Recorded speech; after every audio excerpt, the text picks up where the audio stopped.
afraid I should have to stay in the river forever, but the kind stork saved me, and if I ever get any brains, I shall find the stork again and do it some kindness in return." "Oh, that's all right," said the stork, who was flying along beside them. "I always like to help anyone in trouble. But I must go now because my babies are waiting in the nest for me. I hope you will find the Emerald City and that Oz will help you." "Thank you," replied Dorothy, and then the kind stork flew into the air and was soon out of sight. They walked along, listening to the singing of the bright-colored birds and looking at the lovely flowers, which now were so thick that the ground was carpeted with them.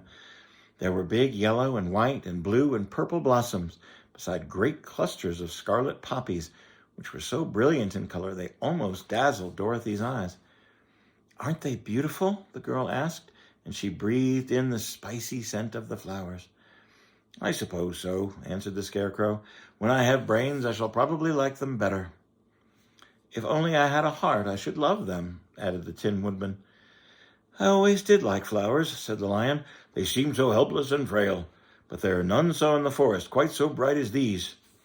And they now became more and more of the big scarlet poppies, and fewer of the other flowers, and soon they found themselves in the midst of a great meadow of poppies.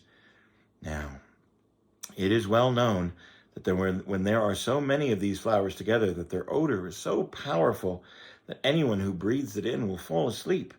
And if the sleeper is not carried away from the scent of the flowers, he sleeps on and on forever. But Dorothy did not know this, nor could she get away from the bright red flowers that were everywhere about. So presently her eyes grew heavy, and she felt she must sit down to rest and sleep. But the Tin Woodman would not let her do this. "We must hurry and get back to the road of yellow brick before dark," he said. And the Scarecrow agreed. So she kept walking, and they kept walking, and suddenly Dorothy found she could stand no longer. Her eyes closed in spite of herself, and she forgot where she was, and she fell among the poppies, fast asleep. "What shall we do?" said the Tin Woodman. "If we leave her here, she will die," said the Lion. "The smell of the flowers is killing us all. I myself can scarcely keep my eyes open, and the dog is asleep already." It was true. Toto had fallen down beside his little mistress. But the Scarecrow and the Tin Woodman, not being made of flesh, were not troubled by the scent of the flowers. "Run fast," said the Scarecrow to the Lion, "and get out of this deadly flower bed as soon as you can. We will bring the little girl with us, but if you should fall asleep, you are too big to be carried." So the Lion aroused himself and bounded forward as fast as he could go, and in a moment he was out of sight. "Let us make a chair with our hands and carry her," said the Scarecrow. So they picked up Toto and put the dog on Dorothy's lap, and they made a chair with their hands for the seat and their arms for the arms, and carried the sleeping girl between them through the flowers. On and on they walked, and it seemed like the great carpet of deadly flowers that surrounded them would never end.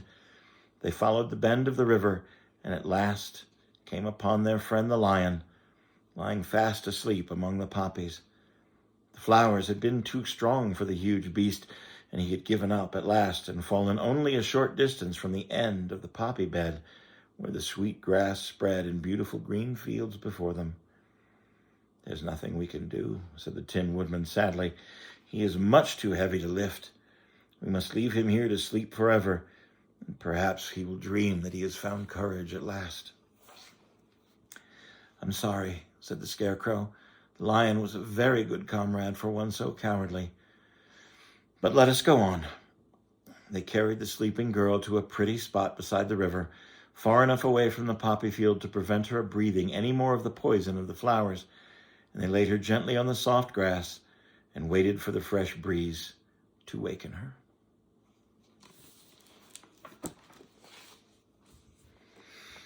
It is good that they rescued Dorothy.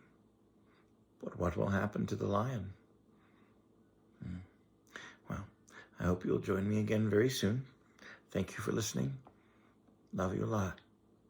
We'll read on very soon.